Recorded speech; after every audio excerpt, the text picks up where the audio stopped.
Hi, guys. Welcome back to another episode of the Chronic Chronicles. I'm your host, Lexi Halloran. Today, we're talking with Katie Edmonds, the author of Heal Endo and the 4-week Endometriosis Diet Plan. Katie has firsthand experience with endometriosis and knows the challenge it brings. Through her journey, she developed a really deep understanding of how food, inflammation, and lifestyle can either help or hinder the body's ability to heal. Whether you're newly diagnosed or have been managing endo for years, like me, Katie's insights into nutrition and wellness offer a really fresh, science-backed path toward healing. Let's jump in. To start out, do you want to give us like a brief introduction on who you are and kind of what you do now and your books? So I'm Katie Edmonds. I'm a nutritional therapist and I'm the author of two books, the 4-week Endometriosis Diet Plan, and that's like really straight up recipes and meals Mm-hmm. for a month. And the second book is Heal Endo, an anti-inflammatory approach to healing from endometriosis. This is like the bread and butter of endometriosis. You know, it's over 400 citations. It's what endometriosis is, how it develops, how it's different, like absolutely different in different people. Yeah, behaves different, genetically different, all the things. And then most importantly for us sufferers is like what to do about it, you know, how to actually get better. Hence the Yeah. word heal. I think heal is really important word to use in the chronic disease community because I say this a lot is that I want to axe the no cure phrase from the endo world because I think it's just, I mean, not to sound immature, but it's just so dumb. It's dumb as Yeah. a word right now. Because there's no cures for a lot of diseases, right? There's no cures for viruses, there's no cures for cancer, there's no cures for eczema or acne, but they're not running around stomping saying there's no cure. There's really great treatment plans. So it's the same thing with endometriosis. There's some really awesome treatment plans. Unfortunately, doctors at the moment are behind the times, but we're Mm-hmm. we're aiming high here, right? We got to get everyone along here, doctors and patients included. We can all be on board on this movement to change and shift things. And then the last thing that I do is I have a blog, and this is free. So anyone who doesn't want to buy a book or anything, you can go to healendo.com. It's a pretty extensive website, hundreds of blogs on endometriosis, very science and research based. So that's kind of Wow. everything I do professionally. Yeah. Yeah. And obviously, I read both of your books and I think they're great. So anyone who's listening, definitely go read them. I think that it really kind of changed my perspective on how I felt about having a chronic illness. Because, Mhm. like when you get I got diagnosed when I was 19 or 20, which is actually fairly early for the endo community. But when I got diagnosed, I had to fight super hard for that. And after I got diagnosed, I was like kind of like excited, relieved. I remember coming out of the surgery and I was like, oh, good. Like I know what it is Mhm. now. So now we can figure out what to do. And my gyno just looked at me and she was like, yeah, this is like not an exciting thing. And you're gonna have this forever. And I'm like, okay. Mhm. Like I knew that, but then her saying it like that just started it all off on like a It started bad on the wrong taste. foot. Yeah. Yes. So definitely reading your book, I just felt so many like similarities in kind of like how your journey went. And then also just feeling a little bit better about it. I'm like, okay. Because even like I remember getting diagnosed and I was like, am I going to be able to have kids? Like this whole thing is scary for me. And as I, get older and closer to wanting to have kids, I'm like, oh gosh, I really got to figure this out. Like I need to start. You're in the high stakes moment, like the Hmm. younger women who do want to have children. Not everyone does. And so there's a lot more leeway, honestly, if you don't want to have kids. Because, you can have low symptoms and endo can progress. You can have really intense symptoms, but it's not actually causing damage.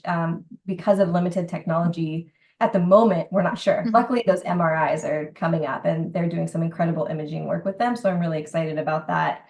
But yeah, it's really like staying on top of it at your age to make sure that at the moment you want to have kids, you're able to. Like that is your human right, in my opinion. So you're right to be on top of it. And if, women don't want babies, or I talk to women who have already had their kids and they're experiencing, pain or the symptoms, and that wiggle room is there. Like you can take your time a lot more and say, Hmm. like, what's working. Because if there is some damage happening, it's not going to be as critical since it's mostly going to be affecting the reproductive organs for the baby issue. You want babies. So you're right to stay on top of it, to go to go back about the hope thing, it reminded me when I was getting diagnosed and I had Googled endometriosis beforehand and I was like adamant it wasn't endometriosis. And I was like, thank God, because there's no cure. And I was like, it's gotta be cancer. I was in my 20s. I was so Yeah. blasé about it's gotta be cancer. That's great. We can do so much about cancer. I'll just gonna be accept it and I'll be a young cancer patient. And then when they said, oh, it's endometriosis, and the doctor turned to me, there's nothing we can do. Here's birth control. You might need a hysterectomy, chemical menopause. And so it was the same thing. He started this hopeless trajectory for me. And one of the things that I think is important to understand about doctors, even really well-meaning ones, because I had a really kind doctor. I don't think there was an ounce of him was trying to be mean. He just did not understand what chronic disease was. And that's because most Western medicine doctors, they excel at acute disease treatment. And that's like the diseases that used to kill humans by the droves, right? Like a parasite, Giardia, or a bacteria, pneumonia, or, strep throat. And there are things that you have an issue, a single issue, and you treat it with a single treatment, antibiotic, antimicrobial, antiparasitic, or something like that. Yeah. But since we have all that technology, which is great, and that's what Western doctors are great at, you come in with a chronic disease, it is very, very much not an acute disease. It's not created by something outside of the body. It's created by your body. Your body is doing it to yourself. And it's not caused by one thing. Your body is doing it to yourself for many, many reasons. And that's why every chronic disease is called multifactorial. There can be a chemical component. There can be a nutritional component. There can be a stress component, go on and on and on. And so the doctors are totally unequipped. So they say, there's nothing we can do, which they mean quite literally, them as doctors. Yeah. They can bring you back to full health, which is where our new journey lies. I have in my book, one of my recommendations is to find the silver lining in this diagnosis, because it's never easy for anyone. It's the last thing anyone wants or deserves, but we learn a lot on our journeys. Like for the, I'm almost 30. Wait, no, I am 30. I am 39. And I, look back at my health and I'm stronger, healthier, physically and mentally resilient now than I was in my 20s, my early 20s. I think back at like the amount of stress and anxiety I let eat myself up. It was so normal. I didn't realize it was an issue. My terrible nutrition, my breathing patterns, all of these things that, it was the endometriosis that unfortunately or fortunately led me to that fork in the road to say, well, maybe there can be a better way. Like I can actually be healthy again. I just figure out all of my issues and address them. And that's the chronic disease question mark. It's sort of like, what are your issues? And you, Lexi, are going to have different issues than mine. And that's the other challenge about chronic disease, is it affects us all differently. Like we can both have endometriosis, but you can have different types of endometriosis than my kind. And you're developed through different mechanisms of pathogenesis than mine. And your healing journey can be different than mine. So it's a good time to learn a lot about ourselves, but just learn about other people's journeys and take what can help us. We're all unique. And it's kind of a beautiful challenge in a way. I wish it was easy. Like here's a textbook of what to do, but we can more like just learn about what our own bodies need. I know. I feel like for so long, and again, I've said this like on the podcast before. I don't know if it's just like me getting older, not that I'm like old by any means, but just like, becoming an adult and like understanding a little bit more about like life. I don't know if it's that or what, but I feel like as I've gotten older,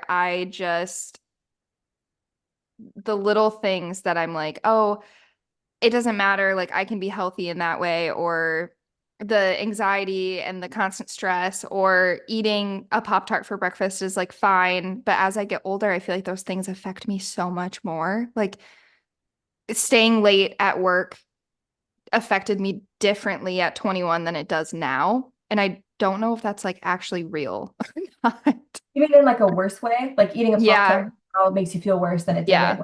21. Well, I mean, I say for sure, I think like hangovers, like when I went to a party school and man, I Yeah. could drink and drink. And the hangovers now, like in my late 30s, are just like next level. Like you could, admit me to the hospital. It's so bad. So I don't drink anymore. But I mean, we become more sensitive, but I think it's also important that if you are becoming increasingly more sensitive to a lot of things, my recommendation here is actually to start with nervous system regulation, because the nervous system is, we kind of think of it in two elements, like stressed or not stressed. And then we'll think, well, I'm not really stressed, or I'm only stressed when I'm at work. But the stress component is actually, be called sympathetic, and it has Yeah. so many emotions associated with it. So you think like, oh, well, I'm just resting and digesting. I'm sitting on the couch. Maybe you're sitting on the couch scrolling through TikTok, for example, or Instagram, and you see a stressful post, or you see someone that has something that you wanted, or you see someone saying something incorrect, or you see someone that's doing something that you think is better than what you're doing. And all your body is doing is it's actually stuck in that sympathetic mode, but you think you're sitting on the couch relaxing.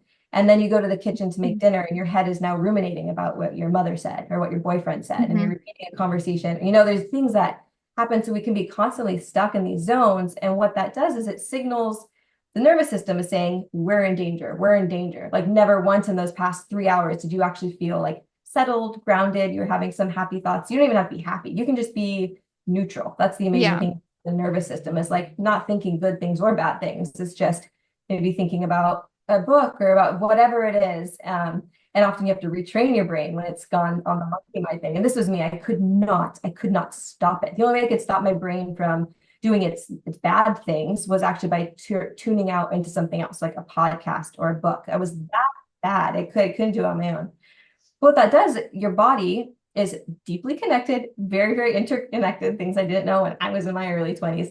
And your nervous system communicates to your immune system. It says, we're really in danger here. Like this brain is picking up on multiple dangers, flood the entire body with inflammatory immune factors. There's a bunch of inflammatory immune factors. It's not just this vague inflammation. Things are very specific. They have very specific roles, and your entire body is flooded with them. Should you be attacked by, say, a leopard or cut by a knife, that those inflammatory immune factors are on the scene, so they can immediately inflame that cut to prevent you from getting sepsis, right? This is our immune system before Western medicine. But if you're in that state all the time, you're having these chronic levels of inflammation, and then you start becoming increasingly sensitive to a lot of things. And this is like over the years, you can get worse and worse. And this was my story. I would get worse and worse, more and more sensitive things. I started developing food allergy after food allergy after food allergy, just all sorts of different things. Food intolerances. I didn't know what was helping in the end and what was hurting. Having trouble sleeping. I say body falling apartism, which isn't really a word, but it was like my joints hurt. I felt like every time I would exercise, I would get some sort of an injury. So I just had this chronic inflammation, but I didn't realize so much of it was from my body's inability to actually be in a restful and rejuvenative state. And sometimes that takes a lot of work to Yeah. the brain.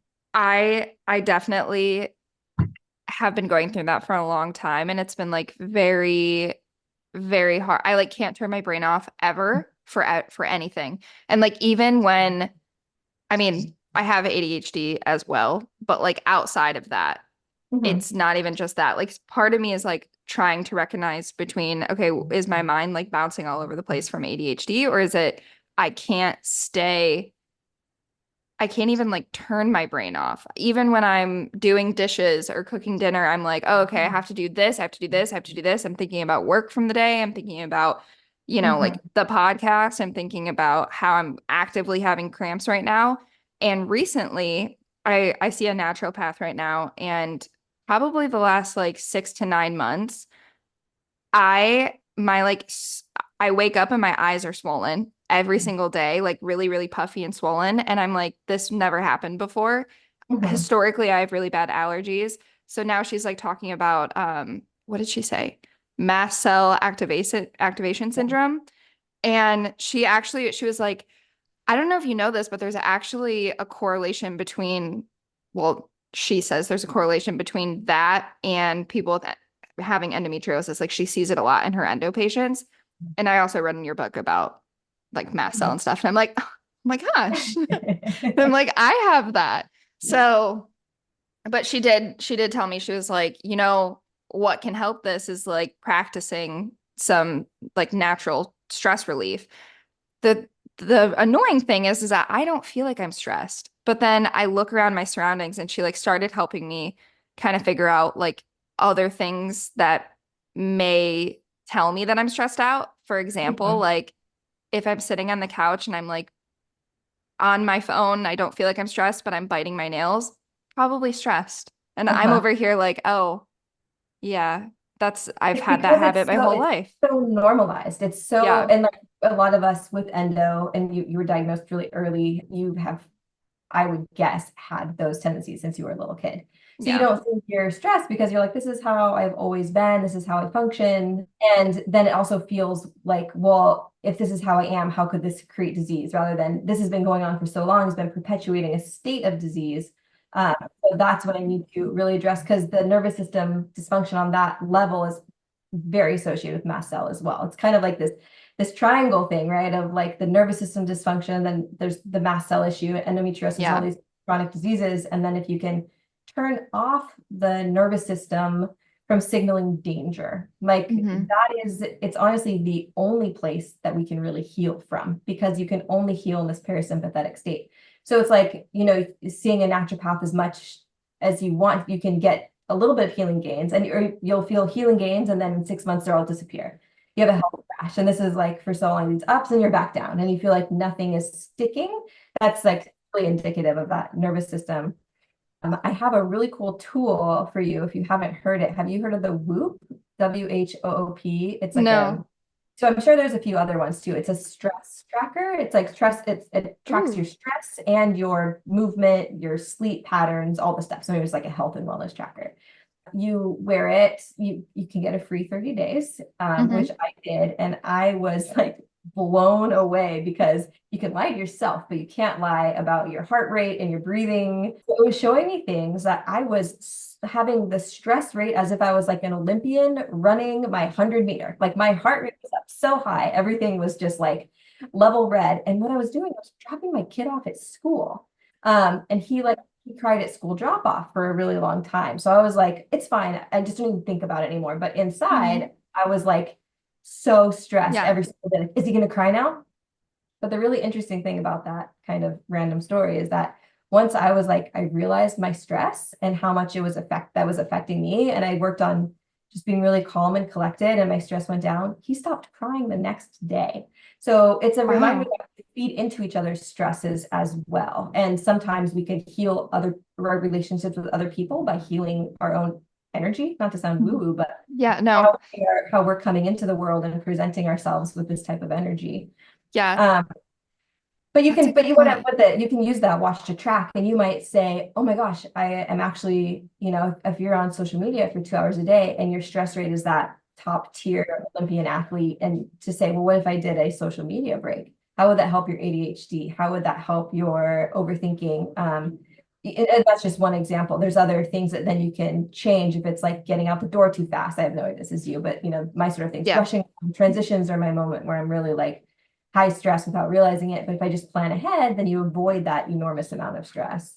Yeah. No, I 100% agree. And those are things that I'm like actually very cognizant. Like I know that I'm stressed out. I've realized it now, even though for years I was like, no, I don't believe you.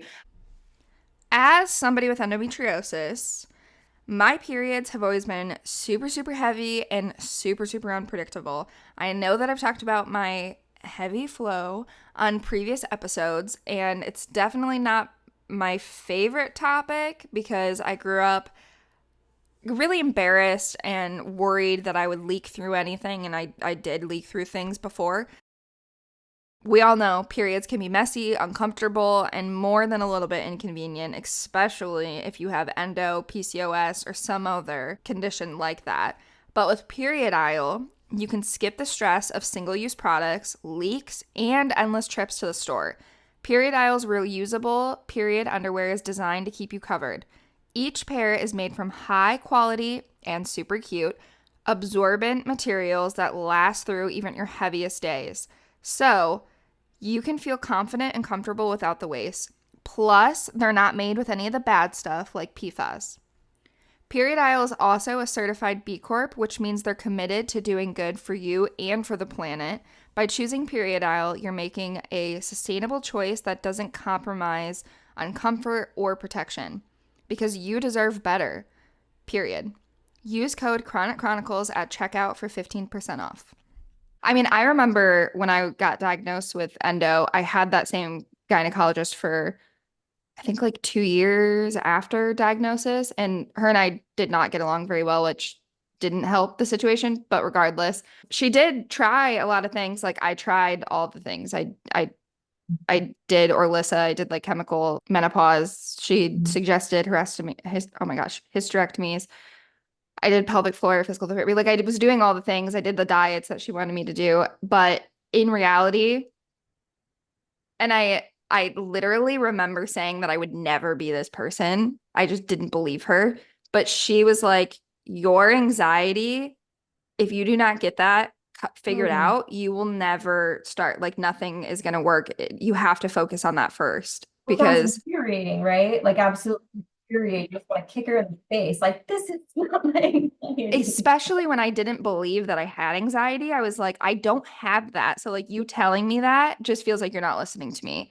Yeah. And I was also like a headstrong 20-year-old. So I'm like, I don't know what you're saying. Like I have a physical issue Yeah. and you're telling me that it's my feelings and I Hmm. don't believe you. Now I'm like looking around my life and I'm like, oh, I understand like anxiety a little bit more and like my tendencies. And I'm like, yeah, I definitely do have anxiety, but, and it definitely does play into, I like my think a good way symptoms. to rephrase it too, you can say, I have an anxiety pattern right now. Because Hmm. that takes away because sometimes if you get diagnosed with anxiety or depression, it becomes another clinical thing, like, oh, I have an incurable Yeah. condition. Whereas what you want to do is not have anxiety. So if you have this tendency to anxiety and you've dealt with it for a long time, it will be deeply rooted for sure. And I say this as someone who has also recovered from it. Like, I didn't even realize how, my childhood, I was so anxious. I had no idea until more recently. And so it's the same thing as like really changing patterns. But to not marry yourself to anything, not marrying yourself to the anxiety. So the pattern right now is going to be released. I totally get that. And that's kind of the thing. There's all these ideas about endometriosis and that Mhm. it is this like almost like a stable thing that's inside of us. And there's nothing we Mhm. can do about it because it's this disease that the only way, unfortunately, that we've heard, the only way to get rid of it is through surgery. So we think, Yeah. okay, it's basically like stuck to me inside. Anxiety, right? Sure, maybe I have anxiety, maybe I don't, but that has nothing to do with my disease. And when I got diagnosed, my boyfriend at the time, now my husband, he's like, well, why don't you try changing your diet? I'm like, you dummy. Like, like changing my diet's gonna do anything about these like things in my pelvis and my organs being stuck together. Like, no. And the truth is that endometriosis is not a static thing. And that's a really, really important thing to remember is that it is a living, breathing part of your body. And it's spurred into the progressive direction thanks to inflammation, both localized and systemic. The progressive direction is not what you want, right? That's what like leads to the organ damage and to scar tissue adhesions and everything bad that we Right. associate with endometriosis. There's so many studies. So there's this really big comprehensive study looking at humans, so not at lab animals, not a petri Hmm. dish. And they did it through studies, through surgeries, follow-up surgery. So they visually saw what was going on. And that if all these women with endometriosis, only 30% of them had progressive endometriosis. So just because endometriosis is progressive doesn't Yeah. mean is progressing. If anyone's is progressing, it could. And Hmm. 30% were. So 30% were stabilized. That means the lesions were the same. After a few years, the lesions were still there. They weren't causing problems. That doesn't mean they weren't causing symptoms. This was looking at the physical lesion itself. They Yeah. were there. There's no crazy amounts of damage around it. They weren't causing scar tissue adhesions and they weren't growing. Well, the fascinating thing here is that 40% of the lesions were regressing. So they were shrinking in size because that's what lesions do. They can grow or shrink. And Hmm. in my book, I put we can think about it in a way as acne. Acne can Hmm. come and go. It can be extremely painful and extremely inflamed or not. It's how some women have endometriosis their whole life. They have children, they go in to get their tubes tied, and the doctor says, oh, wow, you had endometriosis. Like it wasn't causing symptoms or Yeah. anything. Or some women just have minimal endometriosis and it never gets into something worse. So there's all these different directions. And so when there's this knee-jerk reaction of, well, how could diet help me? Or how could dealing with mental health help me? Anything that allows the body to proverbially cool down, to bring down the inflammation, because those immune factors, they are the ones who are sewing an endo-like cell into your body and establishing it as a lesion. They are the ones Right. that are progressing it. It is your own body's inflammation that is creating scar tissue adhesions. The lesion doesn't come out with a magic wand and say, oh, I'm making scar tissue here and here. It's your body having high amounts of inflammation that actually burns the organs and scars it. So it's your own body that's doing every single part of endometriosis, Mm-hmm. which is why in my book I say we need to start referring to it as a verb. I say endoing because it's not a Mm-hmm. thing you get. It's not static or only one directional progressive. It is a fantastically complex thing spurred by your Mm-hmm. body's process that if you can stop endoing, that's the goal. You want to stop it where it's at now or slow it down because this isn't, we don't have like a rocket science. Well, here's what you do, A, B, Yeah. C, I was saying earlier. I wish there was a book that we could say, well, how do you put your endometriosis in complete remission right now? It depends. And Mm-hmm. some people will absolutely need a surgery. Some people won't. I was able to put mine in remission without a surgery. Some people will not be able to do that. It's just absolutely person dependent. But to have that, it's not just hope, it's concrete evidence that we work to stop endometriosis in all of our bodies and reclaim our lives. That's what we all need to aim for, I Mm-hmm. believe. Mm-hmm. Yeah. And I know that I'm going to preface really quick and have you like explain a little bit more on like healing endo and stuff. So on social media, there, I don't know how to say this in like in the best way, but sometimes in the chronic illness community, people can like almost like fight to be like, oh, like I have it worse type Mhm. situation. Or and I think that everybody's journey is like completely valid. Like I never ever want to be like, oh, like I have, like this stage, it's worse than yours, or like Yeah. I have this illness, it's worse than yours, or I'm so tired. I recently saw a post from, I don't even remember who it was from, but it was somebody that was like talking about endo fatigue, just like chronic fatigue with Mhm. endometriosis, and how I think what their intention was saying that like it's like a different kind of tired because like you're just in pain and whatever. But somebody had commented on it and they were like, oh, like I work multiple full-time jobs and I'm a mom and like I'm tired, like I understand. And we're just trying to like relate. And this person who originally posted the endo content was like, no, like I have a chronic illness, so I'm more tired than you. And I'm like, it doesn't have to be a competition. And then I also saw something where they were talking about healing endo naturally, and that like some people in the endo community just were not. They're like, you can't. It's incurable. You cannot do that. So I'm like, I just want to preface for anybody listening, like, you're not necessarily saying that your endometriosis is like fully gone, like, or anything, or No, like it could be. We don't I have know. I have But no idea what my endometriosis lesions are doing, them yeah. technically. So when I use the word remission, I use it full remission from symptoms and Hmm. like blood tests, everything that, was wonky before comes back normal. There's no endometriosis Yeah. blood.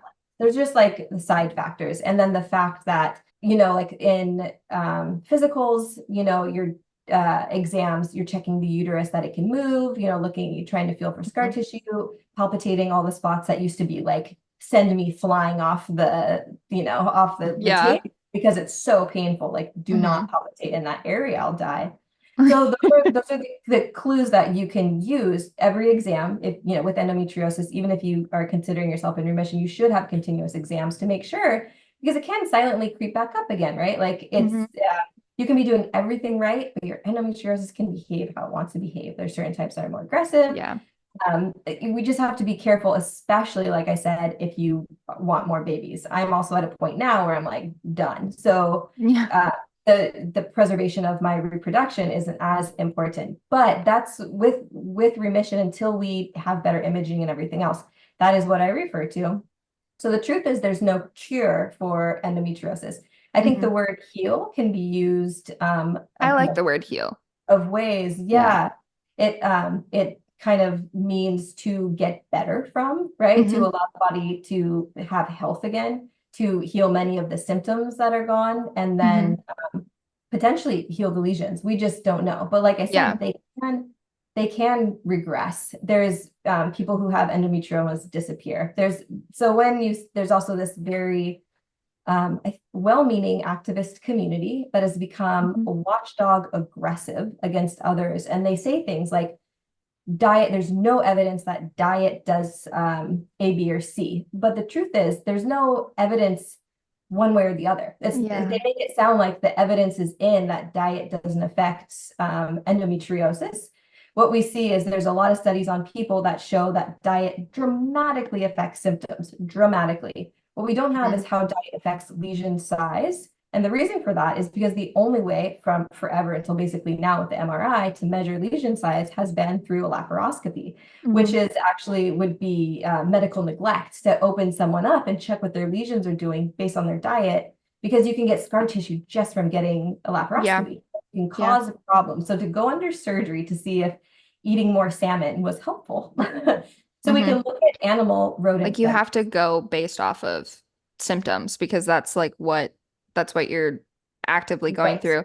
But I really like the word heal because I think Mhm. that, and I was talking to somebody, not anybody that has endometriosis, but I was talking, I talk about endo all the time because I'm like, it's It's your it's podcast. You're yeah, doing a podcast. unfortunately, like some people that are just like misinformed still think that endometriosis is like a period thing. Right, And I'm totally. just like, okay, well, it's not. So like I have actually been told before that it's not appropriate to talk about it at work. And I'm like, that's not true. Mhm. You can talk about your diabetes, so it's appropriate for me to talk about my endo because like they're both Oh, whole that's body. crazy that that was brought up. Yeah. Um, anyways, what was the point in that? Oh, heal. I was talking about that. I was like, yeah, like I read this book, like it's called Heal Endo, like you can heal it in a sense, and obviously like it won't work for everybody. Like the same things, I could do the exact same protocol that you did and it may not work at all, or it may work a little bit, it may work not as effectively. It may work better, like we don't know. But Mhm. it is interesting and it's worth a try for sure. But I was talking about the word heal and she was like, "Oh, you said it was incurable. Like, what do you mean heal?" And I'm like, "Well, think about like a broken foot. It doesn't heal perfectly. Like you're never back to it's not you're still going to have scar tissue from a broken foot even though it's healed and you're walking on it again." So, anyways, I just wanted to make that like distinction because I know that people are going to comment.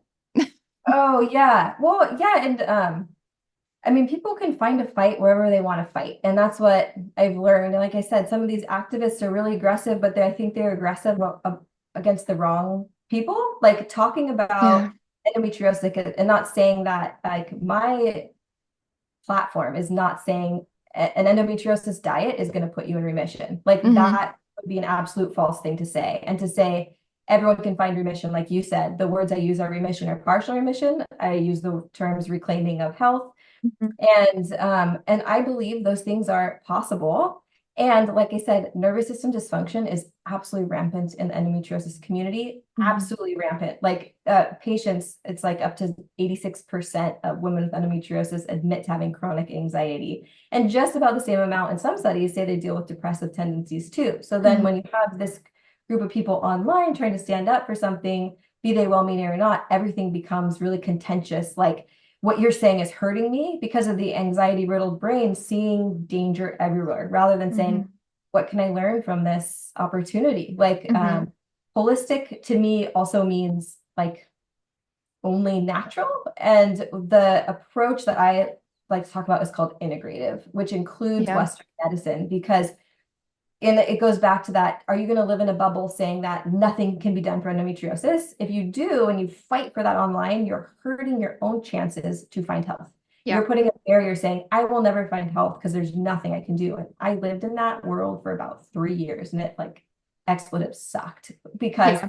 I was miserable. There's nothing you can do. I was so angry old woman. And Hmm. if there was social media back then, it shows like how old I am. I'd probably be the same thing. Like, you so stupid. Like, you don't know what you're talking about. Yeah, they've done everything the doctor said. Well, like I said, doctors have no idea how to treat this disease Yeah. appropriately for the majority of women who are suffering chronically. They don't know what to do. So to say that you can't be helped because of them, then puts your limit on you, right? Hmm. So there's integrative care includes everything from the Western modalities, the Eastern modalities, everything from physical therapy and nutrition to this nervous system dysfunction. And you might need one or two things. I have worked with people who literally reclaim their lives, and this is annoying, from cutting out dairy. And those are the ones that get online and be like, dairy is the thing that really, really like makes endometriosis worse. So it was like absolutely in their case. And then Yeah. there's the women that honestly, they have that one surgery and they're like back on their feet. They were pretty healthy beforehand. They didn't have that health slide. So Hmm. there definitely are women with endo who have a much easier way out of this Hmm. world. And then you have more of a complex situation, which I would consider myself in that. I needed like A through Z to get myself fully back to health in a lot of Yeah. ways, and reclaim my fertility that just would not come no matter how much I wanted it. There was no reason for it. I didn't have scar tissue. It seemed like I should be, have easy reproduction, so to Yeah. speak. So there's all these factors that will just line up differently with every endo sufferer. And I think it's important, if you find yourself online aggressively attacking people who have hope, to check yourself and to say, why do I feel it's necessary to do this? And take a Hmm. break from social media. That's not what you want to fight for. What you want to fight for, you can be an activist, I believe, all you want, and fight for more funding, fight for more research. But most importantly, like, use that energy to heal. Like, don't Hmm. expend it on something useless to someone you don't know who's saying something that you may be misinterpreting. Like, Yeah. get home and just like relax into it, like work on calming the and like taking some normal breaths and really cultivating deep friendships and walking outside. Like, Hmm.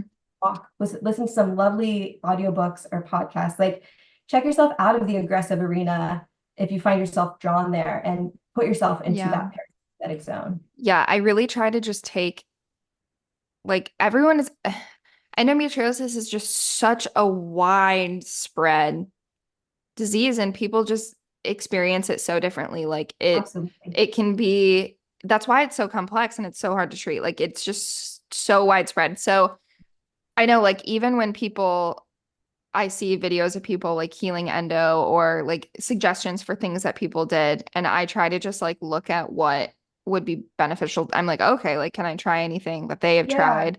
Hmm. And I know for me, like, like, I think in your book too, but even some creators will talk about, oh, like daily movement in some form, like exercising in some form. And for me, like, I tried to do like a running challenge. I was like, oh, okay, like, I want to go run. I want to like do this thing. That did not work out well. That definitely gave me flares. And I'm like, okay, Yeah. cool. So no running for Did now. We're you gonna check try your core walking. function beforehand? Did you read No. my book about checking core function Yeah, to yeah. see? I did read about your core Uh-huh. function, but I didn't check it. Okay. And I So to was anyone listening to this, you can actually check at home, because I would never recommend running to like most people unless you have fabulous core function. Because if you don't, it's like jumping on a trampoline over and over again, which, if Mhm. you imagine, that's when people who are like postpartum have urine leakages or something, because it's so banging on your pelvic floor. So now you have like your scar tissues or your cysts or whatever inflammation is going on. Mhm. So if you, first of all, you can just take a normal breath. And Mhm. as you inhale, is your tummy poofing out, or are your ribs going wide? Most people will have their tummy poof out. I was like, congratulations, you're using the wrong musculature to breathe in. Okay, now, now you can either cough, and sometimes this is a little hard because it goes so fast. The other thing you can do is pretend like you're holding a flower, like a dandelion, and you're blowing all of the petal things off as hard as you can. Did your tummy bulge out, or did it suck in? It bulged out. I feel like that's Congratulations. wrong. Exhale is incorrect too. So what it shows is, when you're inhaling, you're pressuring down, and when you're exhaling, you're pressuring down. So Mm. your lower tummy should be relatively stable no matter how much you breathe, unless you're laying down. Like, you're doing Shavasana, absolutely do deep belly breathing. If you're lying down Yeah. before bed, that could be really relaxing to the pelvic floor and the lower abdominals. But as you're standing upright, you have 11 pounds of organs. If you have extra fat or water weight around that, that's even more pounds. Your pelvic floor is very delicate at the bottom, and so is your poor little uterus, right? So you wonder, like, why is our uterus retroflexed? Why is it Yeah. retroverted? All these different positions. Well, a big part of that can be because your organs are actually crushing your uterus every time you take a breath, you sneeze, you cough. Like, people have endo flares from sneezing. Why? It Mhm. can, because all of those organs have to smash right on your reproductive organs, right? And right Yeah. where sensitive lesions can be placed. So the other thing then with the anxiety is when our chest doesn't work anymore, our ribs actually become so atrophied. They should be like opening up with every single breath, just a little bit. So instead we start to shallowly breathe through our chest, and then we'll feel a little air hungry. And what that signals to our body is we're very worried. So what is that? That's again, nervous system dysfunction. We're actually telling our bodies consistently that it's in danger. So you can retrain your entire core function, how to breathe, and you can lower anxiety. You can, I mean, physically, you can have a very strong looking core as well. It's like nice aesthetic side to it. I think a lot of women actually feel more compelled to do have a nice tummy, rather than say, oh, pelvic floor function. But you can actually do that. And there's a program I recommend. It's corerecoverymethod.com. And it literally teaches you that. It takes your atrophied ribs and your breathing tummy and makes your ribs breathing and your tummy strong. That's the whole goal of the program. Lift all of your organs up. It lifts your organs off and out of your lower tummy, which we think, why is this lower tummy poop? Oh, it's because that's where all my organs have kind of been shoved in this pile. To lift them back up and allow your uterus to have a little more room and your pelvic floor to be able to relax. Yeah, I definitely and only then start running. I know, I definitely didn't do that, but of course I'm like, I feel like I don't really talk about this either, but I have been struggling. Like, I had a high metabolism, I don't know, whatever. But then as I've gotten older, I can't lose weight. I just feel like I've been gaining weight and I like can't get it off. Also, like I'm literally inflamed all of the time. Like I can tell, like I know that I am. And I get really bad endo belly bloating. And then so I was like, okay, I'm gonna start running. That will help it. That did not help it at You get all. more inflamed too, because that much of Yeah. that intensity of exercise and micro injuries, micro damage as you get stronger, can just be more inflamed. Yeah, I started noticing I ran for like probably a month, like pretty frequently. And I couldn't go very far. Most of it, I would run for a while and then I would do like jogging and fast walking. But I noticed that almost every single day, the next day, I had way worse bloating. Oh, I yeah. looked several months pregnant. I'm like, Or this dysfunction. is crazy. Yeah. So You listen to your body and didn't push through it, thinking maybe if I just run more, that belly will go away or something. Because no, then I started getting like really bad cramping too, like actual endo flare. So I'm like, okay. I couldn't even do it if I wanted to because I was in pain. I'm so sorry. But I will say that daily walking, I walk every day. I try to get at least, I have a pretty like sedentary, wait, is that the right word? Sedimentary? Yeah, sedentary. Yeah. One of them soil. Sedimentary Okay. rocks, though. From Yeah. elementary school, I think I learned about those. I know. I'm like, no. I work a job where I sit most of the time. So I do try after lunch, I try to go for a walk. I try to go for a walk at least like after meals and stuff. And I feel like that helps a little bit because I get a lot of like really bad joint pain too, just from like sitting all day.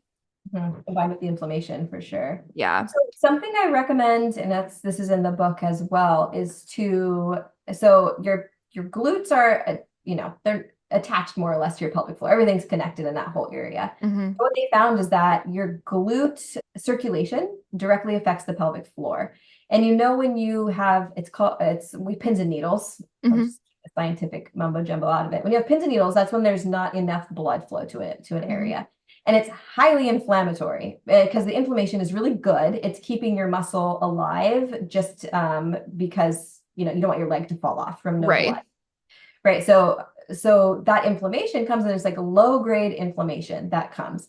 So when you're sitting on your butt and all the blood goes away, you can kind of feel it when you stand up, like, whoa, like how am I moving forward? My butt's kind of numb. You can assume at that point your pelvic floor is numb. So what they found is that just 20 minutes of sitting does the exact same thing to the pelvic floor. It shuts off circulation of the pelvic floor. So if you can, this is like, it's more movement than we're told, like, oh, get up every hour or something. The reality is you want to stop inflammation in your pelvis, which a lot of us are dealing with. And then especially if you have a working job, it takes 2 minutes of movement to bring blood back. So if you're sitting for 20 minutes, set a timer every 20 minutes, get up and move for 2 minutes. That can be hard because if you're in a groove of some sort, to be interrupted every 20 minutes can be hard. So try for a half an hour. If every 30 minutes you can get up and walk squeezing your butt cheeks or do mini tiny squats to bring blood flow back. See how you feel after a week of doing that. And if there's like a little bit more and just in that arena, like you can Yeah. start to feel it loosen up because sitting is it's so hard on the endo body. It really is. Hmm. Like it's the middle of our body where we need the most length in our front. We're shrinking it by sitting, and we need the most strength in our back, and we've atrophied those muscles.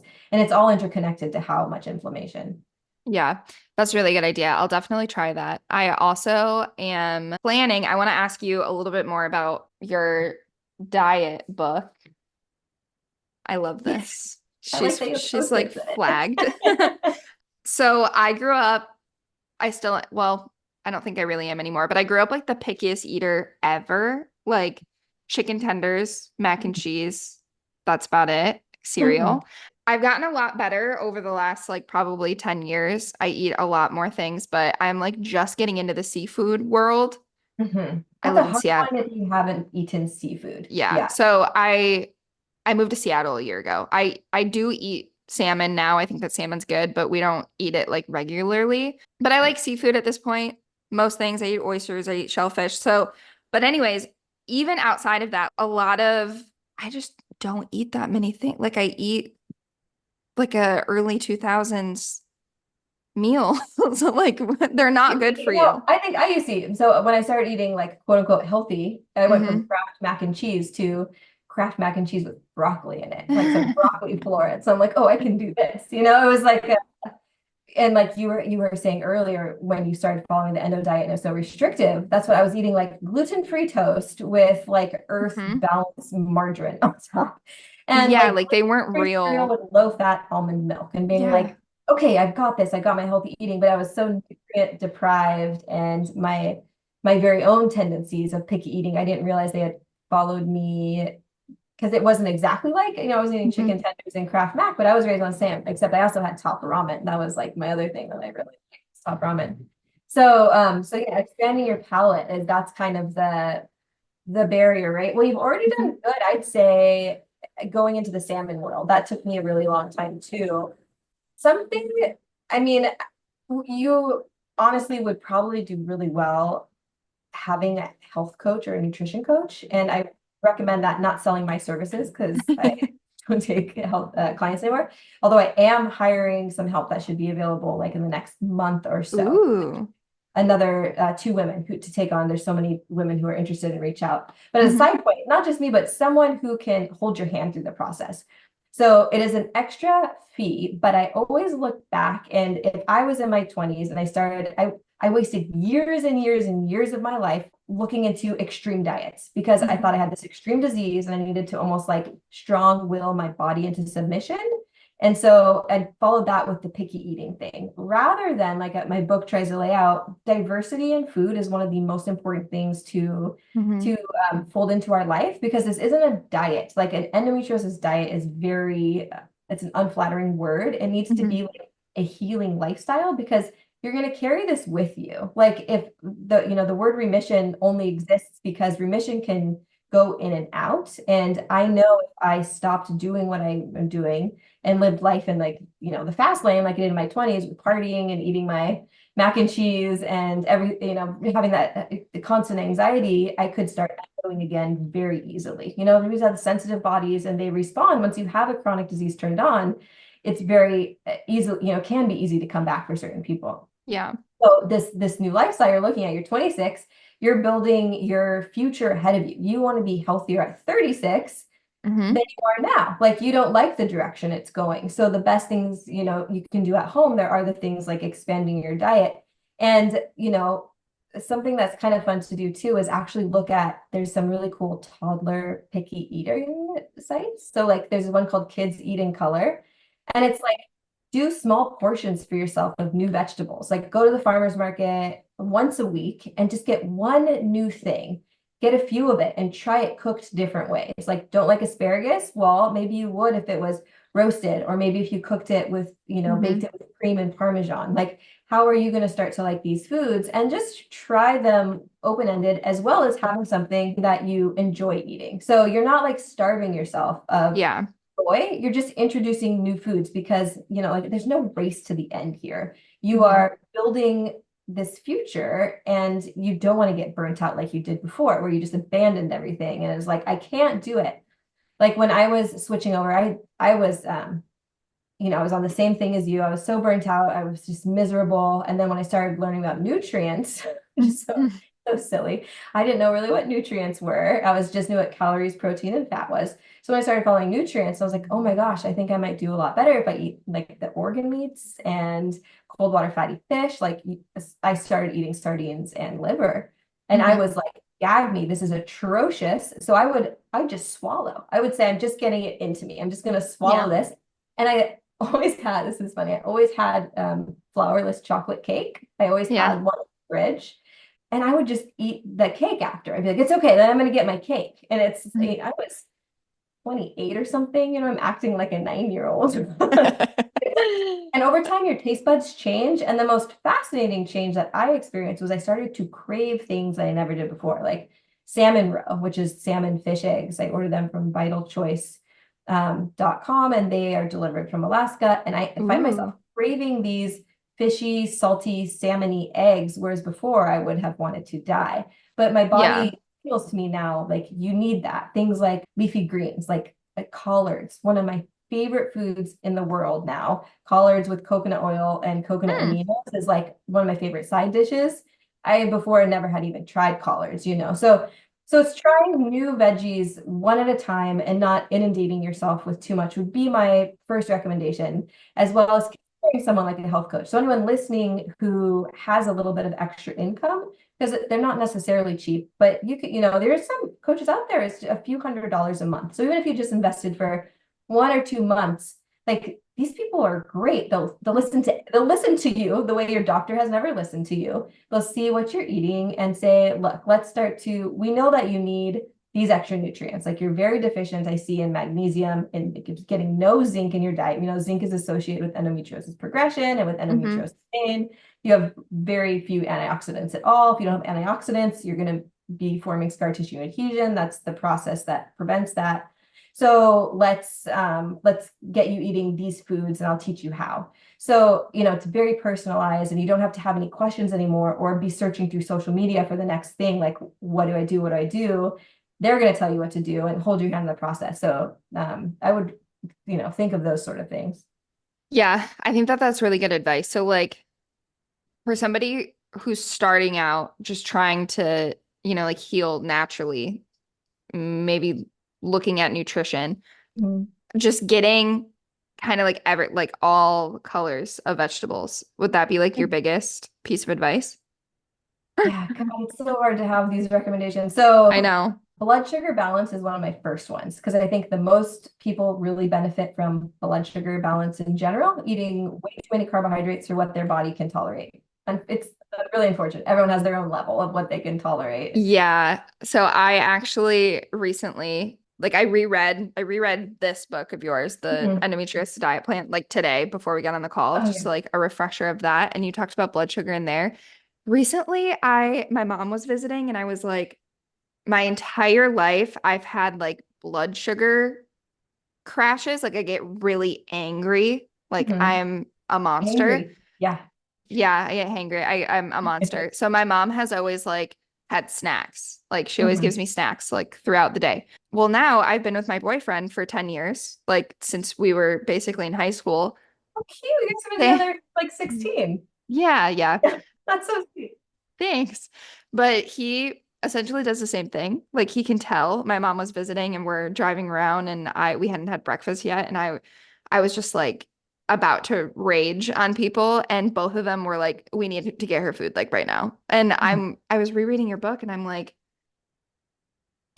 like is that actually low blood sugar? Like should I actually be snacking throughout the day? You talk about doing like bigger meals. Yes. So it is a symptom. I have in my other book, the Heal Endo book, I give an example of Mm-hmm. someone who has blood sugar crashes, and I'm saying, okay, well, we need to get you to have some bigger meals and to snack less. You know, you need to have much more protein or fat, like what's missing here, and either lower carbohydrates or have your carbohydrates at the very end of the meal, you know, depending on what you're doing personally in your life.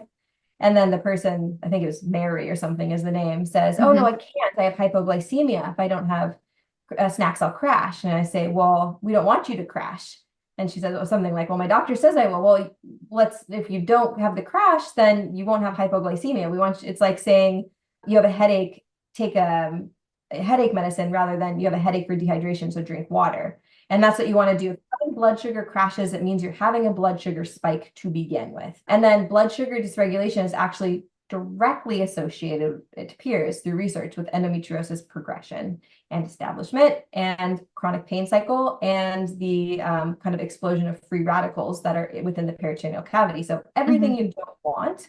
So it's one of those things that's connected to that living, breathing organism that is an endometriosis lesion that it doesn't seem like it could affect it, but it can. So that's exactly right. You would want to make your meals different. Because I don't know how you're eating now, but if other people are Yeah. experiencing blood sugar imbalances like that, having that crash. Well, first, let me say, never go through the crash. If you're having a crash, like that's a huge amount of stress in the body. You Yeah. will want a snack. But first, second, you want to prevent yourself from having that crash. So say tomorrow, I'll do something different, right? Tomorrow I'll do different. Right now, I need to eat a little something.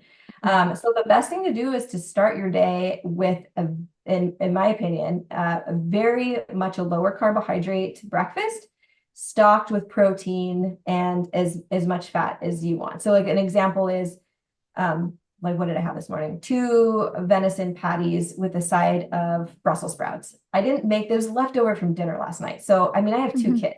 I'm like, I'll eat whatever. I'll eat like 4 different things of leftovers mixed together. But Yeah. it's always like a hefty amount of protein and then a low starch veggie of some sort. And maybe you have a lot of activity going on. You want to have something like some more carbohydrate in there, like a little bit of maybe a piece of toast Mm-hmm. or a starchy, like a sweet potato or something. But you want to have a full plate and see how long you can go. Set a timer and say, how long can I go? If you start to feel a crash coming on, eat something with protein in it, not something with carbohydrates, Mm-hmm. and then see if you can make it to the next meal. Work to extend it. It's almost like you're training for an athletic event. You need to retrain your system to respond appropriately to food. And right now it's not. It's screaming out that it's not responding well, right? It's Yeah. flooding your body with those hangry hormones. And it takes a while to recover, right? You can be like Mm-hmm. shaky and then you kind of moody for a while and then you feel really tired because you've had this like enormous stress response. Mm-hmm. So that can add to the emotional aspect and the nervous system aspect too. So you can cut out a ton by just the blood sugar alone. And something that's really cool that becoming more available are those continuous glucose monitors, CGM. Those are great. And if you can pair it with a health coach who's going to look at it and be like, "Oh my God, Lexi, like you're totally fine with eating this piece of toast, but when you eat that candy that you have at work, you have an immediate spike." Because the Mm-hmm. CGM shows us, it allows us to see how unique we are, and that some of us actually can drink something like wine, and the Mm-hmm. other person will have a huge blood sugar spike from wine, and some Yeah. person drink milk, and the other person would have a huge spike. So it allows you to see without just like guessing. Yeah, it's super interesting. I my entire life have been like very, very sensitive to sugar. Maybe like high fructose corn syrup, honestly, like because that is probably what is actually in the things that I'm sensitive to. But like chocolate milk, like Hershey's chocolate milk, Mhm. nope, can't eat that. I have like a literal like even when I was a kid or like Mountain Dew, rarely was I ever allowed to drink that, but if I was, I would have like an emotional breakdown like later in the day. Like Oh, wow. Yeah. still to this day, I'm quite sensitive to that stuff. Like my boyfriend now, if it's like 7 o'clock, he's like, and he gets like Taco Bell or something, he's like, yeah, I don't think you should get like a drink. Like, I think you're good. I'm like, yeah, that's true. I'll probably start I want to enjoy crying. you for the rest of the night. Yeah. Not stick you on the other side of the couch. I know that we have to wrap up here. So my last question for you, I have no idea if this is just a question, but are there any future projects or like books or anything in the works that you want to share or can share? Yeah. Well, okay. So, like I said, I'm actually working to bring some Hmm. nutrition help on. I get so many requests for nutrition help. You know, that's what I do. I talk about huge amount of integrative care, but my scope of practice is nutrition. Yeah. So I will be accepting clients through these other nutritionists and probably within a month. And there's going to be some really cool, really specific focus thing. Like I'll have the CGM just to help women get their blood sugar. I think I'm gonna have like just how to eat the rainbow. So how to start introducing different types of foods. And they're going to be much more affordable. And I decided to start these programs because there's some really amazing endometriosis nutrition programs and like integrative programs that they address tons of different stuff, but they're really expensive, like $3,000 to $5,000. So for the average woman who can't afford that, which is a lot, how to just start eating better. And those are the services I'm going to offer. And then I might write another book on just nervous system dysfunction aspect of chronic disease that I think is a really big part of a lot of us in the chronic boat. Like if it's not going away and you're kind of doing everything, look to the nervous system. And so that's kind of the next project I'm looking at. Ooh, very exciting. Very exciting. And then where can people find you? HealEndo.com. I'm Beautiful. rarely on social media because I just, for the exact reasons we've talked about on this podcast, I think it brings all the wrong energy to the healing that we need. But yeah, HealEndo.com. You can always email me there, Katie@HealEndo.com. Perfect. Thank you so much. Thank you. Yeah, you were amazing. Thank you. It's been a pleasure. That wraps up our conversation with Katie. If you're looking to learn more, you can find her books, Heal Endo and the 4-Week Endometriosis Diet Plan, which are packed with actionable steps and recipes for reclaiming your health and managing endo. Both are linked in our show notes. You can also find those at healendo.com, which is also linked in the show notes. Thank you so much, Katie, for sharing your story and guidance with us. And to our listeners, thank you so much for tuning in.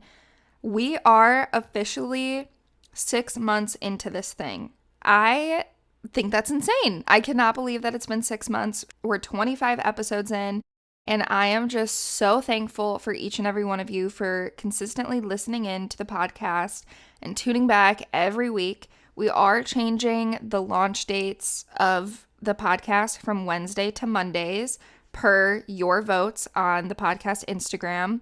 If you want to go follow that Instagram page and get in on any votes that we do, or I do a lot of like questions, discussion, prompts, voting. So that Instagram is at Chronic Chronicles Pod.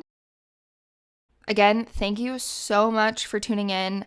I love you guys so much. I'm so excited about where this podcast is going and how big the community is getting.